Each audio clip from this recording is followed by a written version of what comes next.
News Kannada ವಾಹಿನಿಗೆ ಸ್ವಾಗತ.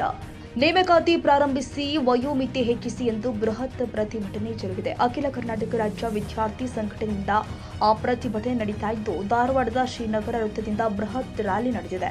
ಶ್ರೀನಗರ ವೃತ್ತದಿಂದ ಡಿಸಿ ಕಚೇರಿ ತನಕ ವಿದ್ಯಾರ್ಥಿಗಳು ರ್ಯಾಲಿ ಮಾಡ್ತಾ ಇದ್ದಾರೆ. ನೇಮಕಾತಿಯನ್ನ ಶೀಘ್ರದಲ್ಲೇ ಮಾಡುವಂತೆ ಸರ್ಕಾರಕ್ಕೆ ಒತ್ತಾಯ ಮಾಡ್ತಾ ಇದ್ದಾರೆ. ಕಳೆದ 2 ವರ್ಷದಿಂದ ನೇಮಕಾತಿ ಮಾಡಿಲ್ಲ ಅಂತ ಇದೇ ವೇಳೆ ವಿದ್ಯಾರ್ಥಿಗಳು ಆಕ್ರೋಶ ಹೊರಹಾಕ್ತಾ ಇದ್ದಾರೆ. ಬೃಹತ್ ರ್ಯಾಲಿಯಲ್ಲಿ ಸಾವಿರಾರು ವಿದ್ಯಾರ್ಥಿಗಳು ಕೂಡ ಭಾಗಿಯಾಗಿದ್ದಾರೆ. ಇನ್ನು ವಿದ್ಯಾರ್ಥಿ ಸಂಘಟನೆಯಿಂದ ಬೃಹತ್ ಪ್ರತಿಭಟನೆ ಹಿನ್ನೆಲೆ ಧಾರವಾಡದ ಜುಬಲಿ ವೃತ್ತದಲ್ಲಿ ವಿದ್ಯಾರ್ಥಿಗಳಿಂದ ಹೋರಾಟ ಮಾಡಲಾಗ್ತಾ ಇದೆ. ಜುಬಲಿ ವೃತ್ತದಲ್ಲಿ ಸಾವಿರಾರು ವಿದ್ಯಾರ್ಥಿಗಳು ಕೂಡ ಜಮಾಯಿಸಿದ್ದಾರೆ.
ಹುಬ್ಬಳ್ಳಿ ಧಾರವಾಡ ರಸ್ತೆ ಸಂಚಾರ ಬಂದ್ ಮಾಡಿ ಆಕ್ರೋಶ ಹೊರಹಾಕಿದ್ದಾರೆ.